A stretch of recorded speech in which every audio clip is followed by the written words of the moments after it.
بسم اللہ الرحمن الرحیم وما آتاکم الرسول فخذوہ وما نہاکم عنہ فانتہوا صدق اللہ العظیم۔ عزیزان من، آج کے ہمارے اس گفتگو کے مخاطب حضور صلی اللہ تعالیٰ علیہ وسلم کی امت کے نوجوان ہیں۔ حضرات ذکر، یہ جوانی اللہ تعالیٰ کی طرف سے عطا کردہ ایک عظیم نعمت ہے، اس کی قدر کرنی چاہیے۔ اور کسی نے کہا تھا کہ جوانی پھر نہیں آنی، اس کو اللہ اور اس کے رسول صلی اللہ تعالیٰ علیہ وسلم کی جس میں رضا ہے اس طرح گزارنا چاہیے۔ یہ جوانی، اس کے اندر رجوع اللہ بہت بڑی سعادت ہے، اور جوانی کے اندر توبہ انبیاء کرام علیہ السلام کی سنت ہے۔ حضرت شیخ سعدی شیرازی رحمۃ اللہ تعالیٰ فرماتے نا، گر جوانی توبہ گردن شیوا ہے پیغمبری، وقت پیری گرگ ظالم می شبد پرہیزگار، کہ جوانی کے اندر توبہ کرنا انبیاء کرام علیہ السلام کی سنت ہے۔ بھائی بڑھاپے کے اندر تو بھیڑیا بھی جو ہے وہ پرہیزگار بن جاتا ہے۔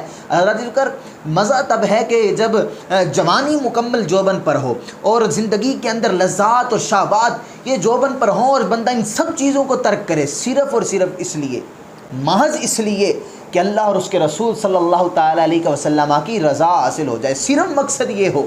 میرے نبی نے فرمایا نا، ان اللہ یحب الشاب التائبہ، کہ بے شک اللہ تعالیٰ کو جوانی کی توبہ پسند ہے۔ حضرات ذکر، یہ جوانی ایک سنہری دور ہے، اس کی قدر کرنی چاہیے۔ پھر آپ جوانی جانے کے بعد اربوں خربوں لاکھوں کروڑوں جتنے مرضی خرچ کریں، لیکن پھر بھی کسی قیمت کے اندر آپ کو جوانی واپس نہیں لوٹائی جائے گی۔ ہاں، اگر آپ اس جوانی کو اللہ اور اس کے رسول صلی اللہ تعالیٰ علیہ وسلم کی رضا میں گزار دیں تو پھر دنیا کے اندر بھی حسرت و ندامت سے بچ جائیں گے، اور قیامت میں بھی حسرت و ندامت سے بن جائیں گے۔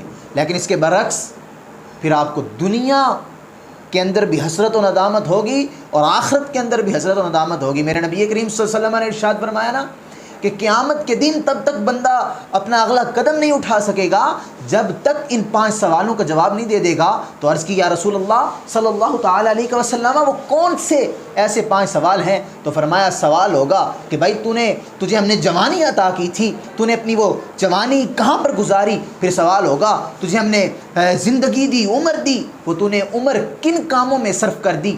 پھر مال کے بارے میں سوال ہوگا کہ مال کہاں سے کمایا، کہاں پر خرچ کیا؟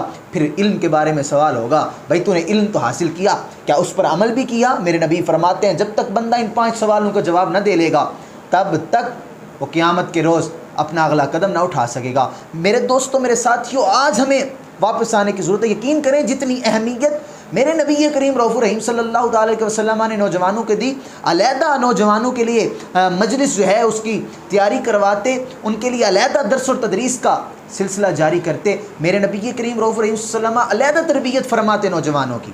آج ہمیں بھی ضرورت اس امر کی ہے کہ ہم بجائے اس کے کہ ہم بڑھاپے کا انتظار کریں، یہ بے وقوفی کے علاوہ اس کے اندر اور کچھ بھی نہیں کہ بھائی ابھی جوانی ہے، موج مستی کے اندر گزار لیں، بڑھاپا آئے گا، یہ صرف بے وقوف بندے کا کام ہے۔ یقین کریں میرے نبی کریم رؤوف الرحیم صلی اللہ تعالیٰ علیہ وسلم نوجوانوں کو اتنی اہمیت دیتے ہیں کہ میرے نبی نے اپنی ظاہری حیات کے اندر جو آخری لشکر جنگ کے لیے تیار فرمایا، اس کے اندر بزرگ، دانا، حکیم صحابہ موجود تھے، لیکن میرے کریم نبی صلی اللہ تعالیٰ علیہ وسلم نے جو لشکر کی قیادت ہے وہ حضرت اسامہ بن زید کو عطا فرمائی، اور اس وقت حضرت اسامہ بن زید کی عمر جو ہے وہ تقریباً 19 یا 20 سال تھی۔ تو آپ خود اندازہ فرمائیے میرے نبی کریم رؤوف الرحیم صلی اللہ تعالی وسلم کتنی نوجوانوں کو اہمیت دیتے تھے۔ آج ہم نے اپنا وقار کھو دیا، اس کی وجہ کیا ہے کہ ہم دین سے پیچھے ہٹ گئے۔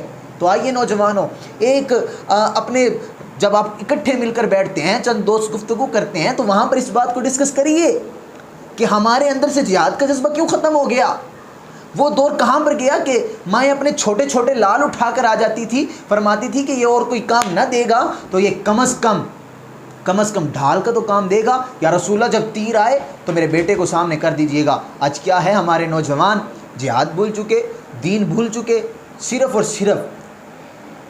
صرف عیاشی اور وقت کا ضیاع ان کاموں کے اندر اپنی زندگی صرف کر رہے ہیں۔